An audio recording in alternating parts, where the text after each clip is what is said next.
আজ আমি পটলের আবারও একটা নিরামিষ রেসিপি নিয়ে চলে এসেছি, পটলের মালাই পোস্ত বাহার। এটি সাধারণ পটল পোস্ত বা পটলের ডালনা বা পটলের হালকা পাতলা ঝোলের থেকে সম্পূর্ণ আলাদা এবং অত্যন্ত সুস্বাদু একটা রেসিপি। এটা স্পেশাল দিনের একটা স্পেশাল রেসিপি। পুরোটা দেখলেই বুঝতে পারবেন কেন আমি এটাকে স্পেশাল বলছি। নমস্কার, কাকলিস কুকিং হাবের নতুন একটি ভিডিওতে আপনাদের সবাইকে আবারও স্বাগত। এখানে আমি 8টা পটল নিয়েছি। পটলের খোসাটা ছাড়িয়েছি, অল্প অল্প করে খোসা রেখে ছাড়িয়েছি। আপনারা যদি খোসা ছাড়ানো পছন্দ না করেন তাহলে গাটা চেঁচে নিয়েও করতে পারেন। এবার প্রত্যেকটা পটলের দুটো মুখ আমি একটু বেশি করে করে চিড়ে নিচ্ছি। এইভাবে পটলের মুখ একটু চিড়ে নিলে মশলা ঝোল পটলের মধ্যে ঢুকবে আর খেতেও খুব ভালো লাগবে। প্রত্যেকটা পটল আমি একইভাবে কেটে রেডি করে নিয়েছি। এখন আমি এর মধ্যে হাফ চামচের একটু কম দিয়ে দিলাম লবণ। লবণটা প্রত্যেকটা পটলের গায়ে হাত দিয়ে ঘষে ঘষে মাখিয়ে নিচ্ছি। এটা সব মাখানো হয়ে গেলে আমি এটাকে ঢাকা দিয়ে মিনিট 5 মতো রেখে দেব। এবারে গ্যাস ওভেনে আমি একটা কড়া বসিয়ে দিয়েছি। কড়াতে আমি এখন দিয়ে দিচ্ছি প্রায় 5 চা চামচ মতো সর্ষের তেল। তেলটা হাই ফ্লেমে গরম করে নিলাম। এদিকে পটলগুলোতে লবণ মাখিয়ে রাখার ফলে অনেকটা জল বেরিয়েছিল, সেই জলটা খুব ভালো করে ঝরিয়ে নিয়ে পটলগুলো গরম তেলের মধ্যে দিয়ে দিচ্ছি। গ্যাসের ফ্লেমটা আমি এখন মিডিয়াম টু হাইতে রেখেছি। এইভাবেই প্রথমে নাড়িয়ে চাড়িয়ে তেলের সাথে পটলগুলোকে মিশিয়ে নেব। তারপর 2 মিনিট মতো এইভাবে মাঝে মাঝে নেড়ে চেড়ে উল্টে পাল্টে ভেজে নেব। প্রথমেই ঢাকা দিয়ে দেব না। এইভাবে মিডিয়াম টু হাই ফ্লেমে একটু ভাজার পরে তারপরে গ্যাসের ফ্লেমটা লোতে করে ঢাকা দিয়ে পটলগুলোকে বেশ লালচে করে ভাজবো। আর পটল ভাজার সময় আমি হলুদ দিলাম না, কারণ পটল ভাজার তেলটা হলুদ দিলে খুব বেশি কালো হয়ে যায়। ঢাকা দিয়ে বেশ কিছুক্ষণ ভেজেছি। দেখুন পটল বেশ লালচে হয়ে গেছে, আর দেখেই বোঝা যাচ্ছে এগুলো অর্ধেকেরও বেশি সেদ্ধ হয়ে গেছে। আর ভাজার দরকার নেই। এখন তেলটা যতটা সম্ভব পারা যায় আমি ঝরিয়ে নিয়ে পটলগুলোকে তুলে রাখছি। এবারে একটা মশলা বানিয়ে নিতে হবে। আমি প্রথমে মিক্সির জারে নিয়ে নিচ্ছি 2.5 চা চামচ পোস্ত। এবারে নেব ভাঙা কাজু বাদাম প্রায় 1 টেবিল চামচ পরিমাণ। এবার নেব 4 মগজ 1 টেবিল চামচ পরিমাণ। এই সমস্ত মশলা শুকনো অবস্থায় প্রথমে মিহি করে গুঁড়ো করে নেব। মশলাটা গুঁড়ো করে নিয়েছি। এখন আমি এর মধ্যে দিয়ে দিচ্ছি 2টো কাঁচা লঙ্কা, আপনারা আপনাদের স্বাদ মতো দেবেন। এখন পরিমাণ মতো জল দিয়ে মশলাটাকে একদম মিহি করে বেটে নিয়েছি। পটল ভেজে তোলার পর কড়াতে এইটুকু তেল আছে, সেই তেলেই আমি দিয়ে দিচ্ছি হাফ চামচ গোটা জিরে, একটা তেজপাতা আর গোটা গরম মশলা, 2টো ছোট এলাচ, 2টো লম্বা টুকরো দারচিনি, 2টো লবঙ্গ। তেলের মধ্যে ফোড়নটা একটু নেড়েচেড়ে নেওয়ার পর লো ফ্লেমে ঢাকা দিয়ে আমি 20 থেকে 25 সেকেন্ড ফোড়নটা খুব ভালো করে ভেজে নেব। ফোড়নটা সুন্দর করে ভেজে নিয়েছি, খুব মিষ্টি একটা গন্ধ বেরোচ্ছে। আমি এক্ষুনি যে মশলাটা বানালাম সেই মশলাটা এবার আমি তেলের মধ্যে দিয়ে দিচ্ছি। এখানে আপনারা 4 মগজের বদলে সাদা তিলও দিতে পারেন, সেটাতেও খেতে ভালো লাগবে। এই মশলাটা দেওয়ার পর সাথে সাথেই কিন্তু একটু নাড়তে হবে, তা না হলে তলায় লেগে যাওয়ার ভয় আছে।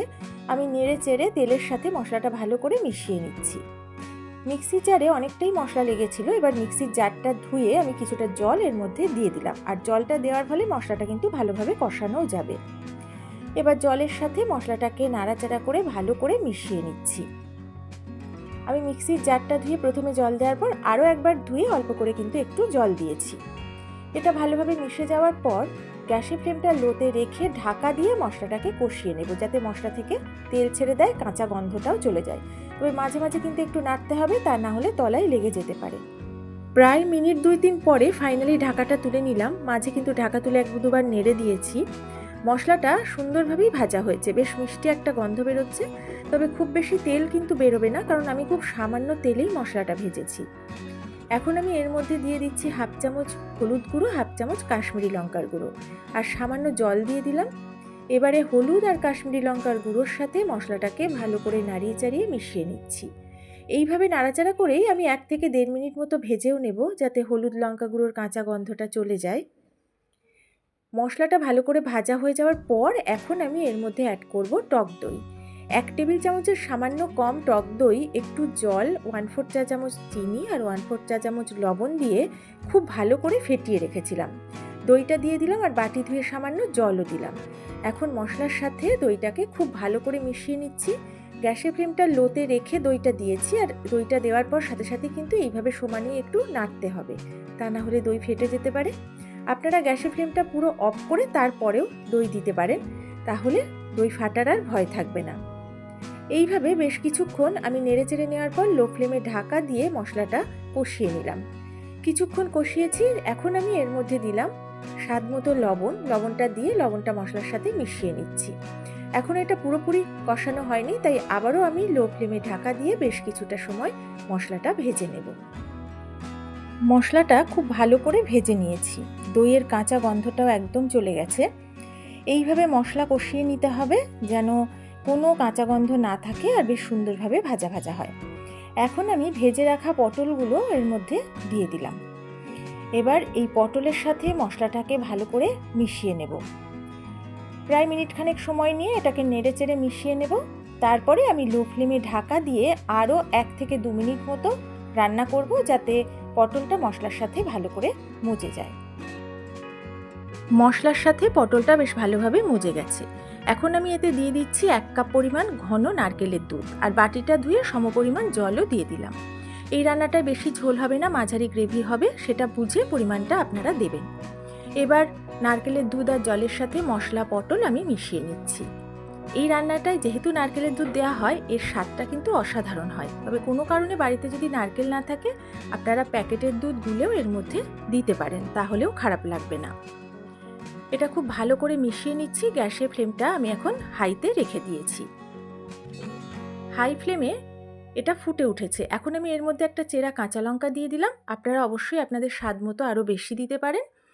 আর এখন দিচ্ছি স্বাদ মতো লবণ। মিষ্টিটা আমি অ্যাড করছি না, কারণ দই ফেটানোর সময় মিষ্টি দিয়েছিলাম, আর নারকেলের দুধটাও বেশ ভালোই মিষ্টি। আপনারা অবশ্যই মিষ্টি লাগলে আপনাদের প্রয়োজন বুঝে দেবেন। বেশ কিছুক্ষণ আমি লো ফ্লেমে ঢাকা দিয়ে রান্না করে নিয়েছি। ঝোলটা কিন্তু একদম কমে গেছে। এরকম গ্রেভি কিন্তু রাখবো। আর পটলটাও ভালোভাবে সেদ্ধ হয়ে গেছে। এখন আমি এর মধ্যে দিয়ে দিচ্ছি 1 চামচ পরিমাণ ঘি। এই রান্নার শেষে ঘিটা দিলে গন্ধটা খুব ভালো লাগবে। তবে কেউ যদি ঘি দিতে না চান, স্কিপ করে দেবেন। পরিমাণটাও আপনারা আপনাদের পছন্দ মতো দেবেন। ঘিটা দিয়ে আলতোভাবে নাড়িয়ে মিশিয়ে নিলাম। রান্নাটা কিন্তু আমার একদম কমপ্লিট। এবার আমি গ্যাসের ফ্লেমটা অফ করে দেব। গ্যাসের ফ্লেম অফ করে এখন ঢাকা দিয়ে 5 মিনিট স্ট্যান্ডিং টাইমে রেখে দেব। এই রান্নার শেষে আপনারা একটু গরম মশলার গুঁড়োও দিতে পারেন। পটলের সাথে আলু দিয়েও কিন্তু এই রান্নাটা করা যায়। পটলের মালাই পোস্ত বাহার একদম রেডি হয়ে গেছে। এটা আপনারা রুটি, পরোটা, লাচ্চা পরোটা, পোলাও, ফ্রাইড রাইস সব কিছুর সাথেই খেতে পারবেন। এছাড়া সাদা ভাতের সাথেও কিন্তু এটা দুর্দান্ত লাগে। যে কোনো নিরামিষ দিনে বা বাড়িতে কোনো অতিথি এলে যদি স্পেশাল নিরামিষ কিছু বানাতে চান, তাহলে এই রান্নাটা অবশ্যই একবার ট্রাই করবেন। আশা করি আপনাদের ভালো লাগবে। তবে খেয়ে আপনাদের কেমন লাগলো সেটা কমেন্ট করে জানাতে কিন্তু ভুলবেন না। যদি রেসিপিটা ভালো লাগে, পারলে একটা লাইক করবেন, একটু শেয়ার করবেন। আর নতুন বন্ধুরা আমার ভিডিও ভালো লাগলে বন্ধু হয়ে পাশে থাকবেন। তাহলে আজ এই পর্যন্তই। সবাই ভালো থাকবেন, সুস্থ থাকবেন।